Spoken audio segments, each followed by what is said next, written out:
welcome to our podcast, A Problem Squared. This is episode 064, which is very exciting. In fact, this podcast is a bit like the number 64 in that we solve a lot of problems, which is all about the power of two. Yes. 64 is a power of two. Yeah, and is. There's two of us Yep. doing things together. I'm joined by Beck Hill, who, much like 64, has a lot of factors. Mm-hmm. Yep, TV, writing, performing. And I'm Matt Parker, much like 64. I'm a massive square. Nice. Thank you. 64 themed. It's the first time I've used the number of the episode in the introduction. Wow. But a power of two felt so significant. Yeah, it's good. Yeah. Is 8 the square root of 64? It is. Yay, Nicely done. I did a maths. It's only taken me 64 episodes to get to that. On this episode, I'll be answering a listener's question about Tetris. I will be doing some complex mathematical calculations. Keeping it vague. Yeah, that's both of us in a nutshell, really. Yeah. If you're a new listener, hi. There's also a bit at the end that we call any other business. Yeah. Which is when any order of business. Yes. Stay tuned for that. Sit down.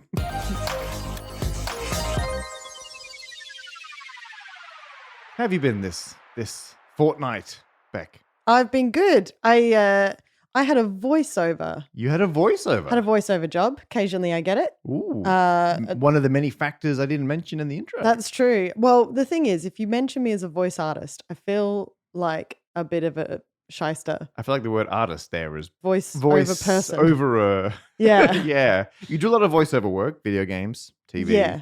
But I just do this voice. You just do that voice. Yeah, I don't. Which is why I wasn't, like, you're an artist in many other ways. Yes. Yeah, I'll take that. But your voice is not your canvas. No. In terms of changing it into other voices. No, I'm not. Yeah. No, I don't. I'm not good at that.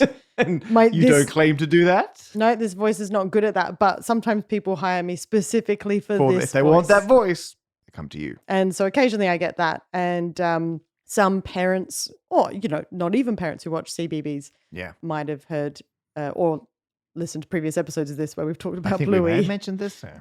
Hear me announce when Bluey's on TV. Yeah, you're the voice of Bluey. I'm not the voice of Bluey. Not the character. I'm the one show. that says, coming up next at 9 a.m. Yeah, that one. So we call them idents. Yep. And I was asked to do the ident for Queen of Oz, which is a Catherine Tate show where she is essentially sent to Australia to be the Queen of Australia. Just as a fun Great thing. premise. Yeah. And normally when you do those idents, the people who are there are just sort of, I don't know, like a producer or something like that. Yeah. So I rocked up and the person directing the ident was Catherine Tate. What? Catherine Tate was in the room. That's ridiculous. I was like, oh. Because you never have like the star of the show as the person talent. who. Yeah. I believe the show's her baby. I'm doing the ident. Yeah. And I love this. I absolutely love this. I appreciated the amount of care she has in it because I would be the same. Yeah. If I had my own show, I'd be like. You'd be there in the ident recording. Because this is the thing that it's the ad. It's the ad. It's the ad for the show. You're right. Yeah. So you're hoping it will sound good. And I appreciated being able to be a part of that, but also the fact that quite often they'll get you to do one thing and then they'll use that across all the different clips. Yeah. And you just got to do the different, like, Monday, Tuesday, Wednesday, whatever. But she had a couple of different versions depending on what was coming out. The first one was like just all the clips from the show of it looking like chaotic and funny and da-da-da. And so that one voice. is just starting 16th June. It's Queen of Oz. Like it's just a real, like they just wanted a not over the top Australian accent, but still one that was on brand. But the other one was a clip from the show where she's at like a very fancy dinner party. And then she gets carried away. She's like, look at me, I'm the prime minister. I'm going to solve climate change or something like that. And it's very funny. There's a great pause afterwards where it's just proper crickets in the background. You can hear it. It's a really nice long pause. And then the title of the show comes up over the silence. Like there's no there's nothing. Sting. There's no music. Yeah. So she wanted to really ride the pause and have the voice not then come in, Queen of Oz. Yeah.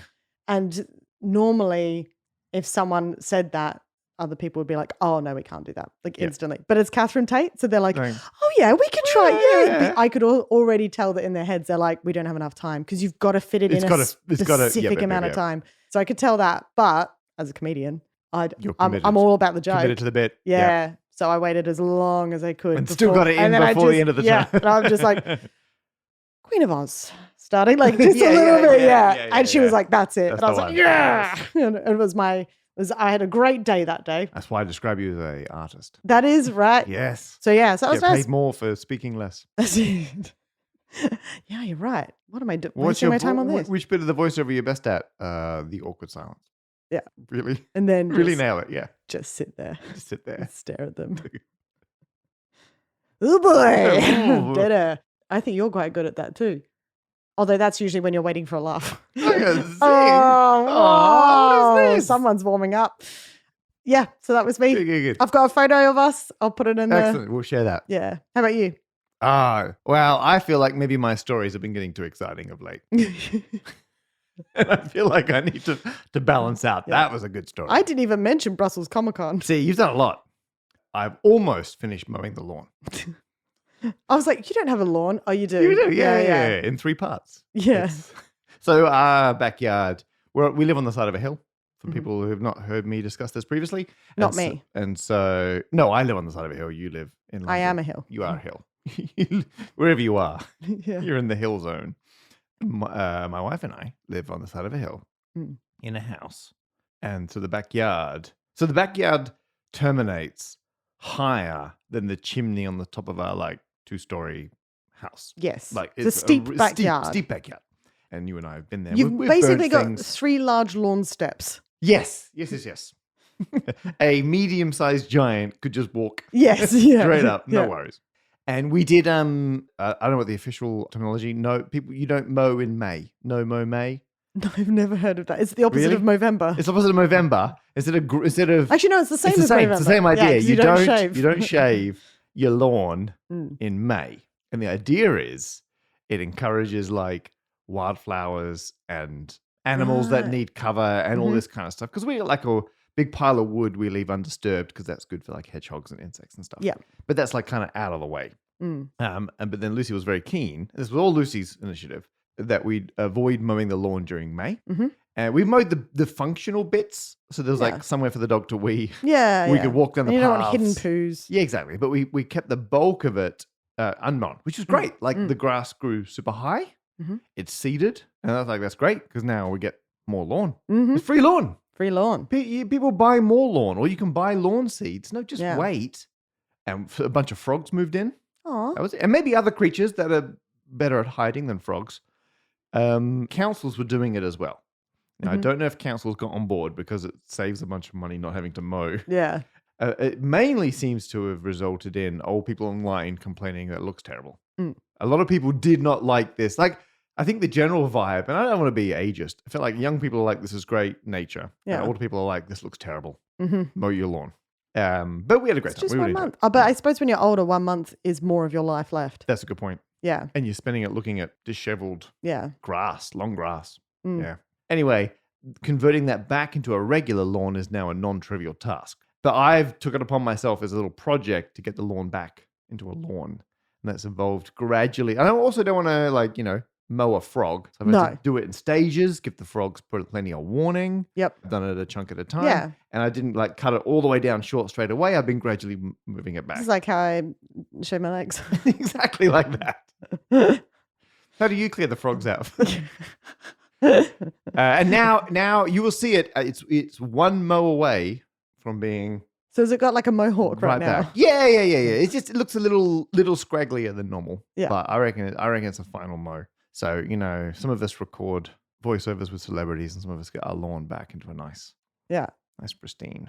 To say Yeah. mow lawn, mow. There you are. That's good. That's what. So sometimes I feel like you only want to do this podcast with Yeah. me because it's that I have to listen to you Yeah. talk about You this got to stuff. sit there and you Yeah. and you need to be at least slightly positive. Yeah, and the You listeners, got a yes and. they don't have to my listen. story. No, they listen, can they skip can ahead. switch off. They probably guys listening at habitually home- do. You know what? If you listen to you could have skipped. I like to say hello Could to skip everyone who did skip ahead and thought they'd skip far enough. You haven't. We're still on lawn chat.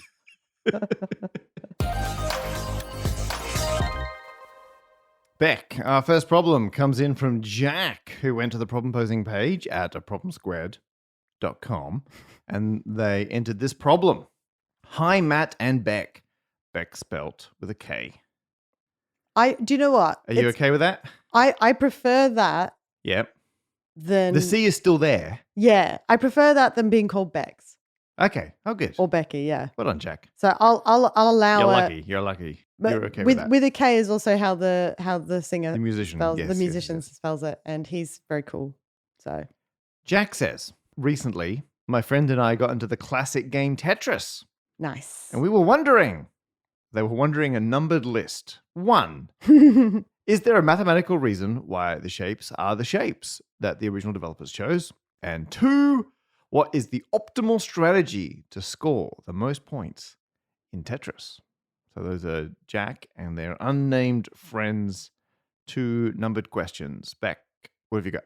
Well, first of all, I love Tetris. It's a good game. I love it. I have 2 Nintendo Tetris watches, Ooh. although neither of them are currently working. Oh. I know.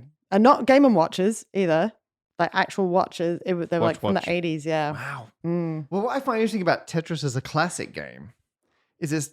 Actually, couldn't have been the 80s. It must have been the 90s. Yeah, well, the thing is, yeah. a lot of people think of Tetris in the same categories like Space Invaders and Pac-Man and classic, but it's not. It's way more recent, relatively speaking, Yeah. than all these classic games from way back. In fact, it's a great game. It's a really good game. I love a puzzle game. Real into them. Very it's addictive. Puzzle, but it's also adventure. Like the pieces are falling. Yeah. It's not. It's There's not danger. a stop and think game. Yeah. I wouldn't call it an adventure Reflex. game. I would say reflex. Yeah. I would say it's I'll compromise on reflex. quick cognitive decisions. Yeah. I wouldn't say that I'm great at it, but I love it.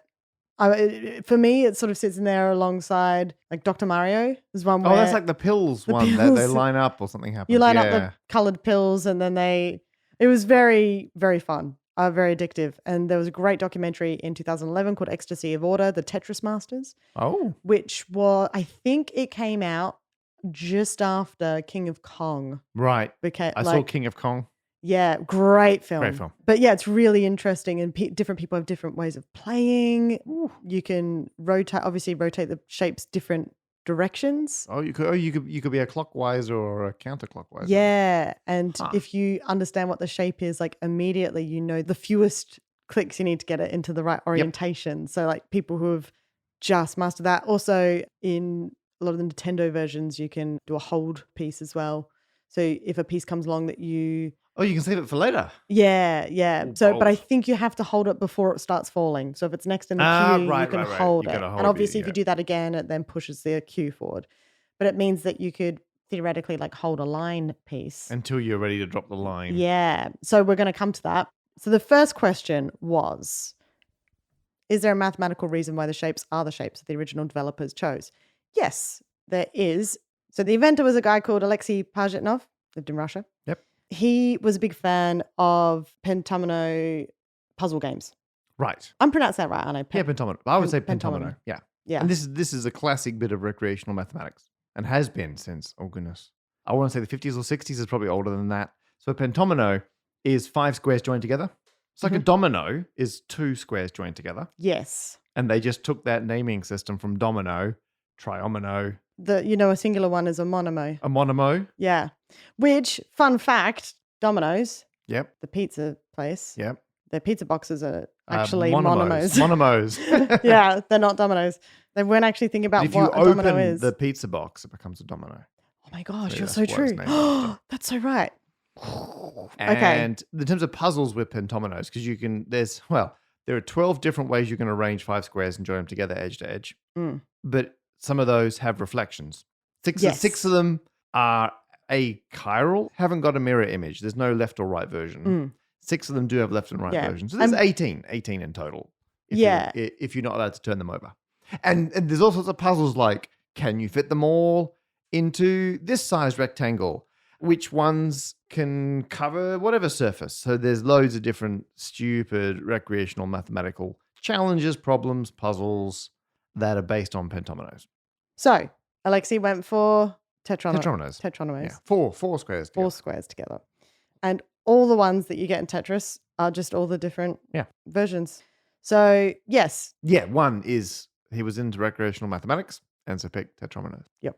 Number 2, what is the optimal strategy to score the most points in Tetris?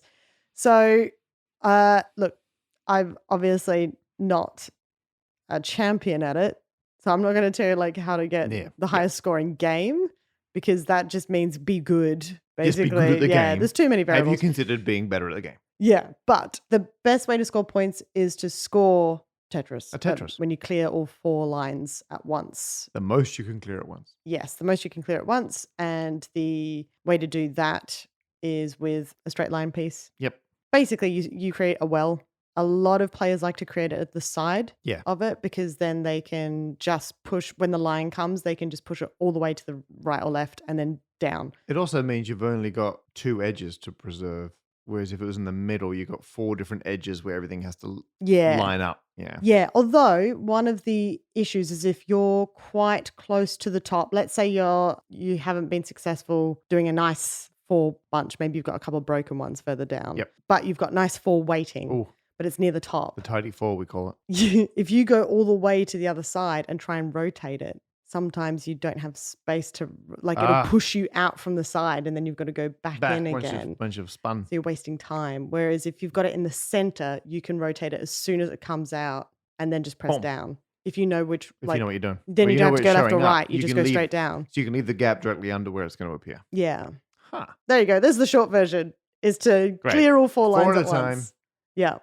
I have a feeling we're going to get a lot of responses to this one. I feel like, Yeah, look, if you are much better at Tetris than me, chances are you are, send a solution to the problem posing page at problemsquared.com and tell us if there is a very specific strategy. I looked it up and I couldn't find anyone that was saying more than what I'm saying. What I find interesting about Tetris is there's less of a kind of a canonical version of it.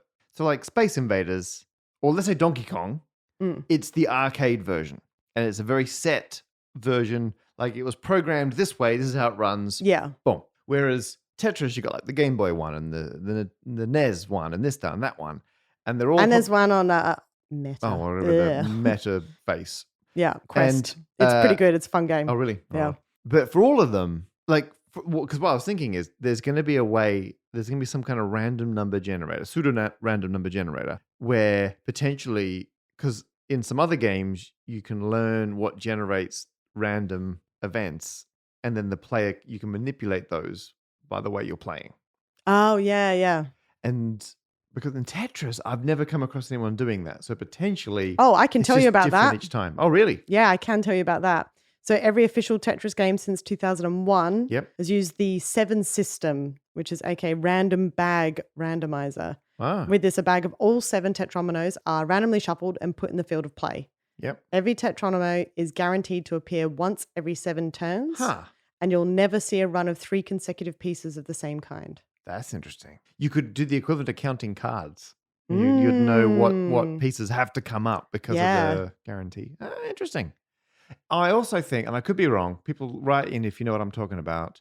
I think because people do a bunch of stuff where they get machine learning to try and learn how to play old games. Yes. And I think Tetris is one of the ones where like the machine learning realized if you pause the game, then the score won't go down. Like one of the ones where the AI, for this definition of AI, learns that pausing the game is often the optimal move because otherwise you're going to lose and just leave it paused. I think it's Tetris that I was reading about that happening too. That's fun. I like that. I also found out it's the first video game to be played in space. Oh. Yeah, you'd think it'd be something earlier. Yeah. But yeah, it went up in the Soyuz in 1993 to the Mir space station with cosmonaut Alexander Serebrov. With his Game Boy and his copy of Tetris, which was sold by Bonhams in 2011 for, guess how much? The Game Boy and the game. That was played in space. Yeah. It was sold in 2011. Mm-hmm. That would be on the order of $2 million. You're going to kick yourself. Oh, I could have got it for a lot less. Mate. Yeah. It was $1,220. What? Yeah, that's a bad auction. No. Yeah, I was like, I would have bought that. That's 3 orders of magnitude below. Who wasn't paying more for that? In this room, all of us would have bought it at that price. Yeah, all this is told, and like it's not like this was No. so long ago that was worth like. I mean, it was worth a bit more, but Yeah. still, it's like what 12 years ago. That's Yeah. outrageous. Well, what I've learned from this is if you want to sell a priceless bit of history Yeah. and retro gaming, Don't go to these people. don't go to Bonhams. No. Who's got it now then? I couldn't find out. I couldn't Ooh. see. Yeah. I'll But the give them listing double is what they paid the for listing it. is still up online. Oh, really? Yeah. That's outrageous. It says that the item was sold, but you know what? It says ask about this lot. It's in the UK. Get It's in got an touch. email address. Yeah, drop them a line. Yeah. All right, I will. Yeah. I'm going to do that. We'll have a whip round from all the listeners. We'll Oh my gosh, we could all own it together. Yeah. All of our Patreon Everyone supporters. gets it for a day a year. Yeah. Well, Beck, I feel like you've answered both of Jack's problems. So I'm going to give you number 1, a ding. Ooh. And number 2, a ding. Oh, thank you. Hey, you did the hard work. I think you've answered everything. I will pass it back to Jack if they wish to get in touch. Yeah. Or maybe they can confirm if your optimal strategy or if they have any other strategies that they've discovered they want to share. That's fine. Yeah. And of course I will share if we get some real corkers. Oh yeah. If you've got a Tetris strategy, get in touch. Let us know.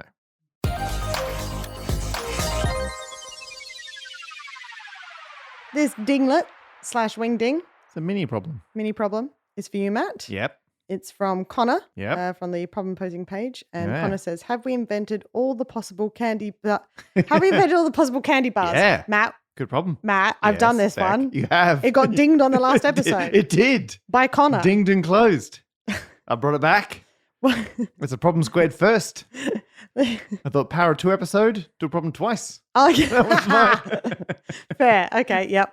Fair enough. It's only allowed on power of 2 episodes. Yep. Oh, well, I thought it's the first time ever one of us is attempting a problem already solved by the other person. Yes. And I feel like the only reason I can do this is because you solved it so well. Thank you. You found a candy bar that didn't exist yet, Mm-hmm. thereby proving at the time of asking we had not invented all the possible candy bars.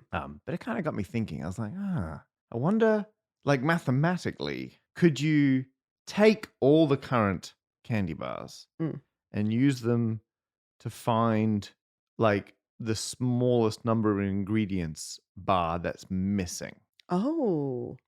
Right? Oh, this is fun. This reminds me of your Wordle. It's very similar to that. Yeah. But Matt in a way that I find more exciting. Matt gets a big stupid data set and does a ridiculous search in it. So how many months did it take? Fewer. Yeah. So anyway, for this I needed to have all of the candy bars. Yeah. And I continued our definition of this being a chocolate bar. Mm-hmm. So I went to Wikipedia. And guess what Wikipedia's got? List of chocolate It's got a bars. list of every chocolate bar. Mm. And so I took the list of, like it's in the massive table. I took that, turned it into a spreadsheet. Of course you did. And then I had to write some code to pull out the ingredients of each chocolate bar. Mm. So I didn't care about amount of them. I just cared if it was in the chocolate bar or not. Right. Does it have caramel? Does it have peanuts? Mm-hmm. Et cetera, et cetera. And does Wikipedia provide this? Nope. Oh, so you had to program something that would find all the ingredients in I Google? wrote something where I could give it a bit of text and it would search the description and the titles of all the chocolate bars in the table. If it found it, it would remove it from the description or whatever and then put it in as a separate entry. Nice. So it was partially automated, partially manual. Mm-hmm. So I had to also manually, I had to go through and look, oh, this is in one of them. But then my code would find if it was anywhere else, remove them from the other ones, put them over in the correct cells and do all that. And then some other code would kind of like tidy that all up and put it together Okay. to give me a big list. This is impressive. I also then had to manually split out versions. Like you'd have like such and such in chocolate bar, also released as a hazelnut. Yeah, and oh my gosh, Kit Kat's got all the flavors. Well, oh, get my. ready. Wow. So I just want to point out that you did all this while Yep. I went and got ice cream. so what I did while you got ice cream, Yeah. I added on an extra feature I wanted to have in my code. Okay. So the rest of this I did previously, but then Okay. there was something else I really wanted to do. And I'll show you that. We'll see if it works. And I did get you an ice cream. You did get me I an just ice wanna cream. point that out. And I did code this thing up real janky like. So the old code that was good, which I'd done previously, was to get all the stuff from this did take several days. This was not a fast operation to get the data and tidy it up and imbibe it into the code. Once you split out all the variations and everything, I had a total of 735 chocolate bars. Okay. That's my starting data set from all around the world. And my rule is, if it's not on Wikipedia, it doesn't exist. Yeah, I think that's fair. So if anyone's got any problems with my results, put it in Wikipedia. We'll add it to Wikipedia. Yeah. We'll do it again. Now, of those 735 chocolate bars, 186 of them are Kit Kat bars. Right. 186 different flavors. That is of Kit Kats. Big chunk of like the ratio. And you know who's yes, 25.3%. Oh my gosh. Just over a quarter of all chocolate bars in the world are Kit Kats. And you know who is to blame for that? I don't know if you're after a person I'm or after a country. Oh, Japan. Yeah. Yeah, Japan. 1,000% Japan. And they're often one-off chocolate bars. Yeah, they've had like baked potato. Yeah. They've had soy sauce. What? I want soy sauce. I know. And I was in Japan when I was doing all this. So I went out. I bought some stupid ass Kit Kats. Okay, yes! Here we go. Oh, I can't believe I had to wait this long for some sort of Japanese treat. They're seasonal, so I could only get the ones that were around at the time. And the only one I managed to find was the matcha tea. So, which are quite nice. Yeah, you could just buy them individually, but I found a gift box worth. And so I thought, you know what? Look at these. Wow. There you are. Oh, look at it. We won't eat them in the microphone. Look, it's green. It's a tiny green Kit Kat. That's so cool. Is that how you normally eat Kit Kats? I just want to point out to the listener that Matt just put both fingers in his mouth at the same time. And it's a small one, so you just put the entire thing in there. I always eat Train's finger. You're a psychopath. So anyway, Japan's to blame for over a quarter of all listed chocolate bars. Now, that might be selection bias because people probably love tracking them all and they end up on Wikipedia. And maybe there's other more obscure chocolate bars or variations that aren't on there. But I think definitely every single time there's a new flavor of Kit Kat, it's a whole thing in Japan and it ends up on Wikipedia. So I did leave them in, but I did take out chocolate bars that have an ingredient which only appears in that specific chocolate bar. And this kind of links to the follow-on that Connor sent us. Because they then said, what are the upper and lower bounds of a candle bar? Can it include fish? Or are there no constraints? Can it, what sort of weird stuff can you put in there? And it is a good point. You can put any old weird stuff in a chocolate bar as a one-off novelty thing. Yeah. But I don't feel that doesn't really classify it as a candy bar ingredient. Matt's anyone can do a one-off one. Yeah.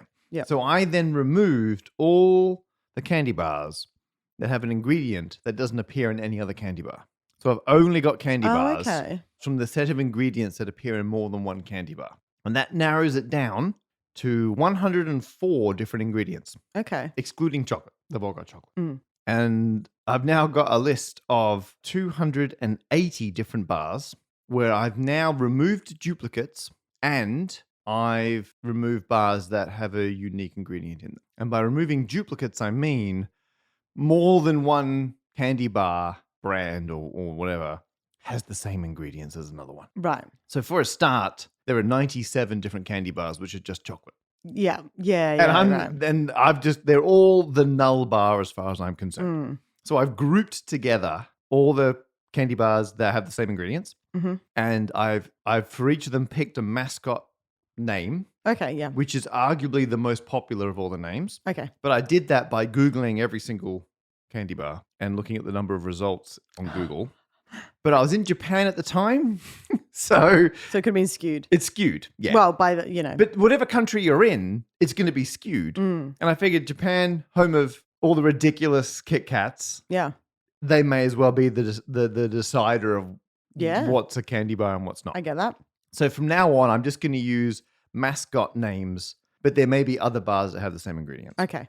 Would you like to see all 280 different bars? I mean, yes. Well, I haven't got them, but I did print out a menu.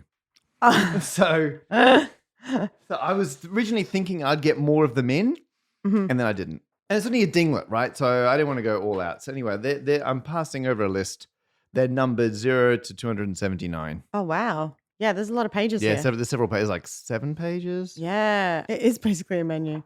And would you like to see the party trick that this is what I was teaching my code to do.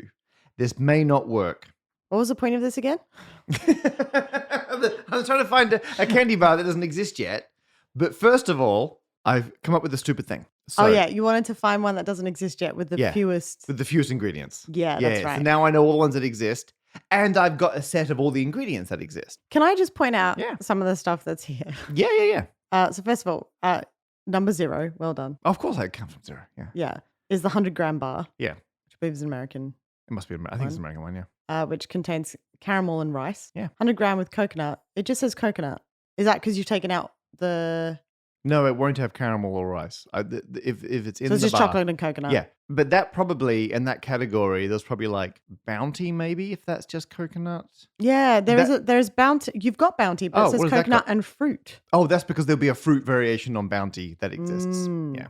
8 just says null. Yeah, the null bar. That's just chocolate. Got it.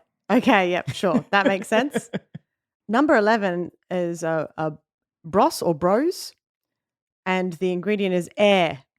So that's like Aero bars. Right, because the next one you've got is Aero caramel, which is air and caramel. Yeah. Aero air is an air ingredient in a chocolate bar. I told you I was very thorough. Yeah. Air is definitely a distinguishing ingredient. Yeah, no, you're, well, yeah, sure. I mean, there's maybe an argument it doesn't count, but I decided that more just changes the consistency, doesn't it? Anything that had like bubbles or aero or air in it has been classified. Do you know what? Because you wouldn't, if someone said, just get me a plain chocolate bar, and you got someone an Aero, you'd be like, I said a plain chocolate bar. Yeah. This also has the ingredient of air. So this is a detour we may cut from the edit if it doesn't work. Could you pick any bar on there and give me the number? Okay. Just remember what it is. Yeah, you've got Tim Tam in there. Oh, which one's that? 246. 246. Which, interesting that Tim Tam is classed on Wikipedia as a chocolate bar. Yeah, it did, because it is, by Australian standards, a biscuit. It is a biscuit. Mm. And can you pick a different chocolate bar? Just remember Tim Tam and 246. I've written it down, though. Do you want to give me another one? Happy Hippo. Okay, Happy Hippo. Which is 105, which I used to eat Happy Hippos as a kid. Is that another Aussie one, or is that... No, it's a Kinder one.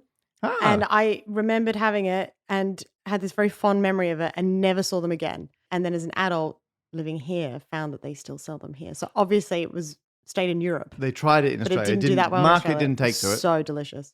So yeah, Happy Hippo. I'm trying to find a path between the two different bars. Oh, you know what? see. You know what? It found a trivial journey. It found if you start with Tim Tam and you add Happy Hippo and you add Carl Fraser biscuit crisps, and then you subtract Tim Tam, and then subtract Carl Fraser biscuit crisps. Wow, you end up with Happy Hippo. Wow, what a journey! I threw together some terrible code. All right, yeah. Let's go for 114, which is Carl Fraser Domino. Oh, Domino, which has cookies, cream, and Oreo.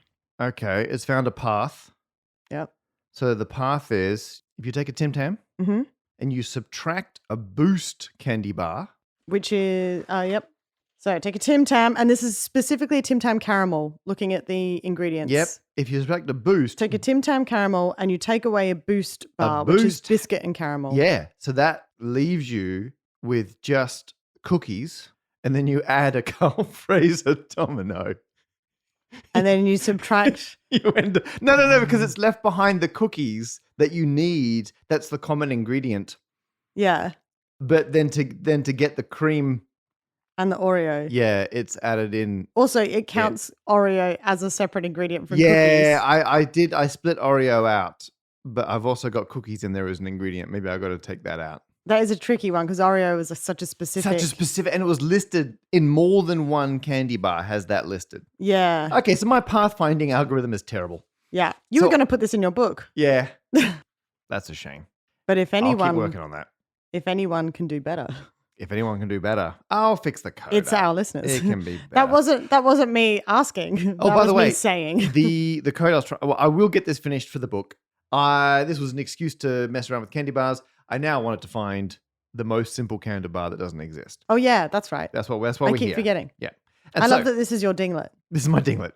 So what I did was, first of all, I thought you can't just find like a combination of two ingredients that don't exist in any other candy bar. Because what if they taste terrible together? And so I decided if I was going to combine ingredients, I need to have found another candy bar that has those ingredients together. And so what I did was I found all the sets of 3 ingredients, which is not yet a candy bar, but each of those ingredients appear as a pair in a different candy bar that's only got 2 ingredients. Got it. So the winner is, this is my brand new one, caramel, hazelnut, and wafer. I refuse to believe that isn't already a candy bar. There's definitely a candy bar that has caramel and hazelnut. There's definitely a different one that's got hazelnut and wafer. And there's one that's got caramel and wafer. But nowhere on Wikipedia was there one that had all 3 of those. I then did Google it. I was like, same as you, I'm like, there must be a candy bar that's got that. And there was a Indonesian bar called a Bang Bang. Great. Which I had in there. They did do a hazelnut version of the Bang Bang, which wasn't on Wikipedia, but looks like it contains all those ingredients. So I moved down the list. I actually found 10 different ones. Whoa. And I ranked them by how popular those ingredients are in other candy bars. Great. So the second top one, caramel, salt, and wafer. Okay, like a salted caramel but with wafer. Couldn't find a candy bar. I found... 'Cause it feels like salted caramel is a relatively new addition. Yeah. I found a vegan snack, which is a salted caramel wafer bar, but there's no chocolate. Oh, wait, hang on. Now, wait. Yes. Because I know about labeling of things. Uh-huh. And you can say chocolate. Yep. You can get vegan chocolate. Yep. It just can't have milk in it. It actually hasn't got vegan chocolate either. It's just like it's a salted caramel wafer bar. Oh, okay. Does that count? I was like, but we said chocolate. So I don't know if that's... what was interesting, though, is 9 of them had caramel in them with the new combinations. Only one didn't. Air, mint, and nougat. Yeah, because I don't know if you can physically do that. It's too much whipped air, man. It would be light. 2 versions of buoyant. Whipped air. Yeah. But that's for the taking. I also had almond, caramel, and salt. Nougat, peanut, and caramel. These feel like they must exist. But they're not on Wikipedia. Nougat, peanut, and caramel. That's literally a Snickers. Nougat, peanut, and caramel. What does Snickers got? Yeah, Wikipedia. Yeah, Snickers. nougat, peanuts, it's a chocolate bar consisting of nougat, chocolate, Why did caramel, that peanuts. not get picked up in my code? Let's have a little look. So what I'm finding is all the candy bars do exist. I did then go through and find missing pairs. If anyone works for a candy bar Yeah. company, can you make these things for us, please? So there's a thing called a catch bar, which has caramel, marshmallow, and nougat. Yum. But I couldn't find any bars that just have caramel and marshmallow without the nougat. Mm. I got a whole list of these. I think Yep. the mere fact that there is over 180 Kit Kats currently, Yeah. and it sounds like it's growing. Yep. I think Kit Kat itself has proved There are more. that not all the candy bars have been invented. There are plenty of undiscovered ones out there. But also, we've found a lot. There are a lot of stupid candy bars out there. Yeah. And I struggled to find, I have not found a clear cut. Here's one that unambiguously doesn't exist yet. I'm not gonna ding that, Matt.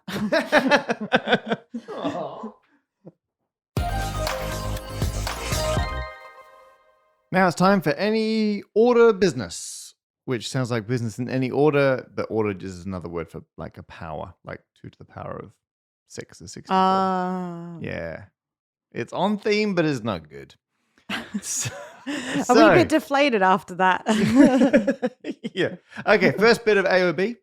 People have had some comments about you dismissing the ice cream and beer diet. Oh, yes. Yeah. Yeah, I did. I incorrectly said that you could not lose weight on the beer and ice cream diet. That was in the context of if food is cold, yes, your body has to spend heat to warm up the food. Yeah, you could lose weight on a diet of beer and ice cream if you ate fewer calories of those things per day than you were spending. So you could just eat a very small amount of beer and ice cream. Yeah. You'd probably miss out on some significant nutrients. Yeah, you would end up very tired on top of ice cream, I guess. and probably a bit sick. Yeah, but you could lose weight. But you could lose weight. I wouldn't recommend it at all. Okay. I think it's a very quick way of being bad to yourself. That was sent in by many people.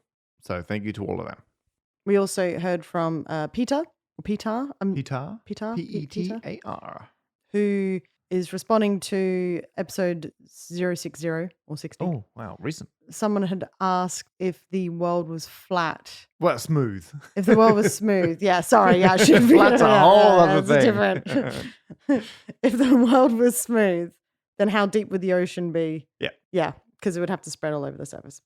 And they said you found the volume of the Earth. Correct. Then the difference in volume with water added. Yep. Then you had a few more steps. Why didn't you calculate the surface area of the Earth, then divide the volume of water by this area? I get your exact answer, but my brain wasn't as tired as yours was. Well, they don't know that. They've also said, P.S. I'm an engineer, so constructively lazy by education and training. Yeah, no, good point. So what they're saying is I could have just taken the surface area of the Earth, and then to get volume, all you're missing is the depth. And that would have got me straight to the answer, except that assumes that the surface area, and the word surface is less relevant, doesn't change as you get deeper in the ocean. Whereas a sphere, as you go into a sphere, the amount of area gets smaller. Mm. And I wanted to allow for that. Actually, wait. Yeah. Does it? Yes. Because if you go, so let's say you've got a lake and it's really deep. Yep. And so you're counting just the Earth, the part that is not water, yeah? But where we're looking at totally covering a sphere in water, not just a small lake on a sphere. This is if the ocean covered the entire Earth. Yeah. And let's say hypothetically. Do you know what? It's because I'm thinking of a totally different problem. Because I'm thinking if you were to stretch out the land that the water is in of a lake, then you would have more land because it's going down rather than straight across. Oh, I see what you're doing. Do you know what I mean? We've done that. That was many episodes ago. Yeah. No. I'm doing the topography thing, but I'm doing it inverted. Yeah. You smoothed it out, but you have to inflate it. Yeah, no. Yeah. Because if, let's say it ended up being that half the distance from the center of the Earth out is rock and the other half is water, the top and the bottom of the water, there'd be a quarter of the surface area at the bottom as there is to the top. Yes, because got it. And so the deeper you go, the more inaccurate that will become. Mm-hmm. Now, it transpires that the amount of water on the Earth compared to the amount of Earth on the Earth is a trivial, tiny amount of water as a percentage of the radius. So actually, over the depths we're looking at, Peter's method works fine. Yeah. Because it's well within rounding and errors and everything else. But if we were on a planet with different things ratio, and they tried the same way of doing it, they might get the wrong answer. Exactly. And so I did it in the unnecessarily thorough way, imagining I didn't start with any inkling about what the answer might be. Whereas an engineer starts from, well, it's around this. Yeah. Or this you is did important. A Dexter. That's not important. I did a Dexter. I did every single step. So, but if you do round things off, it means that you could end up with the wrong answer. Bingo. Which brings me very nicely to another piece of any other business, which is from Fika Medhase. I apologize if I'm mispronouncing that. I definitely am. Says, I don't know if anyone has mentioned it yet, but I just wanted to say that Dexter is Latin for right. So doing a Dexter literally means doing it right. That's hilarious. Is that where ambidextrous comes from? I guess, dexterity. Yeah. Huh. That's deeply pleasing. So thank you for everyone who sent in corrections, comments, and Latin translations. Now, we wouldn't have got to 2 to the power of 6 episodes without our fantastic Patreon supporters. They're the base to our logarithm. I just watched the energy seep out of your eyes. I have been writing a book. I've not got a lot of free time at the moment. So I didn't write this in advance. Anyway, thank you so much to everyone on Patreon who supports us. You mean that we can make this podcast. And one of the many, many rewards and perks that Patreon supporters get is we pick 3 names at random every single episode and we read them out, which I'm looking at the list. Our 3 random Patreons this episode include Tommy. You did all the M's. Tommy. Gahok. Gihuk. Jihawk. Jihawk. Samson Danziger or Damziger. Danziger. Danziger. Thank you so much for listening to this episode. I've been Matt Parker, Massive Square, Beck Hill, loads of factors. And I didn't write a thing for Lauren. Great figure. Thing with twos is too important. Our producer Oh my gosh. nailed it, Lauren Armstrong Carter.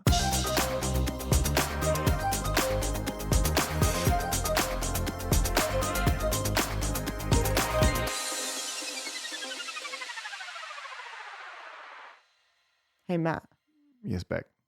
We don't have We got anything. nothing. Hang on. The next record is going to be in New York, isn't it? Yes.